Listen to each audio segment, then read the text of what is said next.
Un nouveau gouvernement en France axé sur la planification écologique avec des poids lourds reconduits, d'autres remerciés. Le point dans ce journal. Moscou annonce avoir pris le contrôle d'Azovstal et de la ville de Mariupol. Les soldats ukrainiens retranchés ont cessé les combats à la demande de Kiev. Mariupolis 2 bouleverse Cannes. La compagne du réalisateur lituanien Mantas Kvedaravičius, assassiné par les forces russes, a rapporté le film d'Ukraine. C'est un gouvernement de combat qui a été composé conjointement par Emmanuel Macron et sa nouvelle première ministre Elisabeth Borne, une équipe où la parité homme-femme est respectée et prête à se lancer dans la campagne des législatives. Le président de la République... Plusieurs poids lourds du premier quinquennat ont été renouvelés dans leurs fonctions, notamment Gérald Darmanin qui conserve le ministère de l'Intérieur. Bruno Le Maire reste quant à lui à Bercy pour gérer l'économie après avoir administré les finances de l'État pendant la crise sanitaire. Cette ancienne figure de la droite devient le numéro 2 du gouvernement. Le ministère des Armées est quant à lui confié à Sébastien Lecornu, un fidèle soutien d'Emmanuel Macron. En pleine guerre en Ukraine, c'est aussi le visage de la diplomatie française qui change. L'indéboulonnable Jean-Yves Le Drian est remplacé par Catherine Colonna, ambassadrice française au Royaume-Uni. À ses côtés, Clément Beaune reste en charge des affaires européennes, mais devient ministre délégué et non plus simplement secrétaire d'État. Un message positif envoyé à Bruxelles. Le président français avait promis de mettre l'accent sur l'environnement. 2 ministères y seront consacrés. Amélie de Montchalin quitte ainsi la fonction publique et sera en charge de la transition écologique.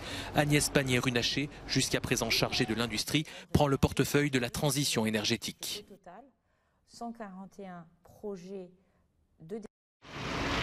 Dans ces véhicules, des dizaines de combattants ukrainiens qui se sont rendus aux Russes. Ils étaient retranchés dans l'usine Azovstal de Mariupol depuis des semaines. Moscou a annoncé ce vendredi soir avoir entièrement pris le contrôle du complexe métallurgique. Quelques heures auparavant, Kiev avait appelé ses hommes à cesser le combat, en refusant de parler de reddition. Dans une vidéo, le commandant du régiment Azov acte la fin des combats. Les hauts responsables militaires ont donné l'ordre de sauver des vies et de préserver le bien-être des militaires de la garnison et d'arrêter de défendre la ville. Après Mariupol, la Russie concentre désormais ses efforts sur le Donbass. D'après les forces ukrainiennes, les Russes mènent un feu intense sur toute la ligne de front. L'armée russe et les divisions des républiques populaires de Lugansk et de Donetsk continuent d'accroître le contrôle sur le Donbass, a déclaré le ministre russe de la Défense. La libération de la République populaire de Lugansk est proche. Le Donbass fait face à une bataille d'artillerie lourde, un véritable enfer selon les mots du président ukrainien Volodymyr Zelensky. À Severodonetsk, des frappes russes ont fait 12 morts et 40 blessés jeudi. Les journalistes présents sur place décrivent une ville transformée en champ de bataille avec des tirs d'artillerie incessants. Plus loin des combats, ce vendredi, une délégation du Vatican s'est rendue à Boutcha, dans la banlieue de Kiev, ville martyre, théâtre d'exactions. Une prière a été prononcée près d'une fosse commune où ont été enterrés des dizaines de civils. La Russie annonce l'installation de nouvelles bases militaires sur son flanc ouest, alors que la Finlande et la Suède ont officiellement demandé leur adhésion à l'OTAN. Le président russe avait auparavant annoncé que la réplique de Moscou à cet élargissement de l'Alliance Atlantique serait décidée en fonction des déploiements militaires dans ces pays. Le ministre de la Défense russe a donné quelques détails ce vendredi. Nos voisins les plus proches, la Finlande et la Suède, ont demandé à rejoindre l'OTAN. Ainsi, la tension continue de croître dans la zone de responsabilité du district militaire occidental. Nous prenons des contre-mesures adéquates. Dans ces conditions, tout en améliorant activement la composition de combat des troupes, d'ici la fin de l'année, 12 bases militaires et unités seront établies dans le district militaire de l'Ouest. Aucune mention toutefois de la nature et de la taille de ces bases militaires. Jeudi, Joe Biden a reçu les dirigeants finlandais et suédois à la Maison-Blanche pour afficher le soutien de Washington à leur entrée dans l'OTAN.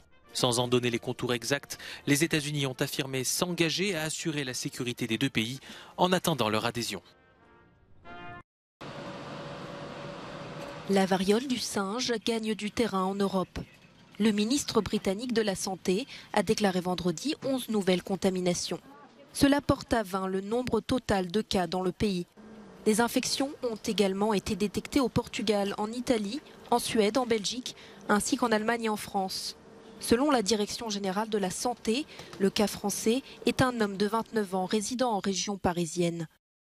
La variole du singe n'est pas une maladie récente. Elle est connue sur le continent africain depuis plusieurs décennies. Les symptômes de ce virus sont ceux d'une grippe avec une particularité, des éruptions cutanées sur plusieurs parties du corps. Il ne tue que très rarement et se guérit souvent par lui-même. Ce qui inquiète les scientifiques est sa propagation soudaine et inédite sur le vieux continent, mais aussi en Amérique du Nord. S'expliquer sur la relocalisation des migrants au Rwanda, c'est ce qu'ont fait aux Nations Unies à Genève la ministre britannique de l'Intérieur et le ministre rwandais des Affaires étrangères. Ce plan s'est attiré les critiques de l'Agence des Nations Unies pour les réfugiés. La Grande-Bretagne prévoit d'envoyer certains de ses demandeurs d'asile illégaux vers le pays africain. Nous sommes un gouvernement qui, avec nos partenaires, le gouvernement du Rwanda, trouve des solutions nouvelles et innovantes aux problèmes mondiaux. Je crains que d'autres organisations et d'autres pays ne proposent pas d'alternative. Le statu quo n'est tout simplement plus acceptable. Dès que le Royaume-Uni sera prêt à envoyer le premier groupe de demandeurs d'asile, nous serons prêts à les recevoir. Nous avons mis en place tous les mécanismes qui sont nécessaires pour que nous puissions traiter le processus de demande d'asile. Et nous travaillons également sur la logistique. Pour l'ONU, ce plan va à l'encontre des droits des réfugiés, même si les logements présentés au Rwanda sont accueillants. Il inquiète aussi tout particulièrement les Ukrainiens, en Grande-Bretagne, sans papier, souvent victimes de lenteurs administratives pour obtenir un visa.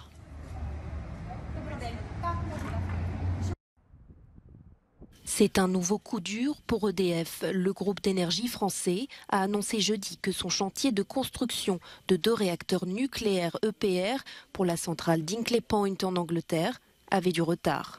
1 an et au moins 3,5 milliards d'euros de plus seraient nécessaires pour l'aboutissement de ce projet situé dans la région du Somerset, dans le sud-ouest. Ce retard est mis sur le compte de 2 années de pandémie. Contre 2025 puis 2026, la mise en service est désormais prévue pour 2027 avec un budget total d'au moins 29 milliards d'euros. EDF a d'autres réacteurs de nouvelle génération terminés ou en chantier, actuellement retardés ou à l'arrêt dans le monde. En France, l'EPR de Flamanville dans la Manche est attendu depuis 11 ans.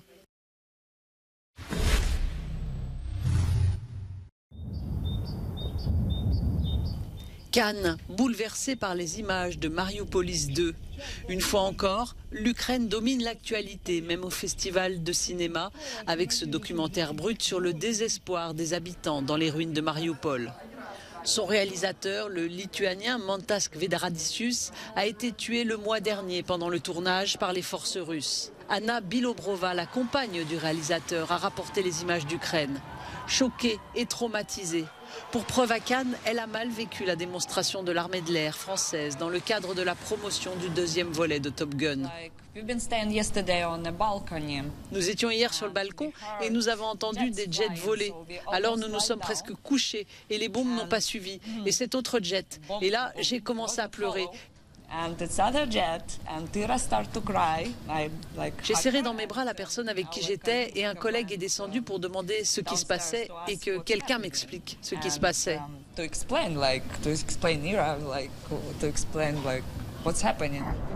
Le réalisateur lituanien avait déjà tourné 2 documentaires sur Mariupol. Lorsque la guerre a éclaté, il est allé aider les personnes qu'il avait rencontrées et a décidé de réaliser un 3e documentaire. Il n'y a pas de musique, pas de voix off.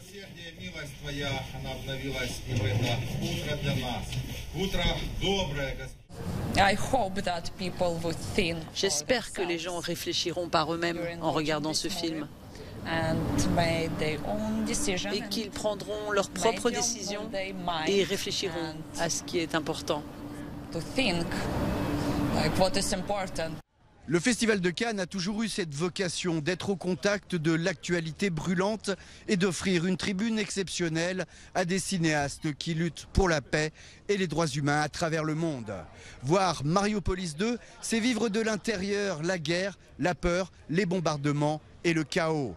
À hauteur d'hommes et de femmes qui ont tout perdu et même la vie, comme le réalisateur Mantas Kvedaravičius, assassiné par l'armée russe le 2 avril 2022 à Mariupol en Ukraine. Au Festival de Cannes, Frédéric Ponsard pour Euronews.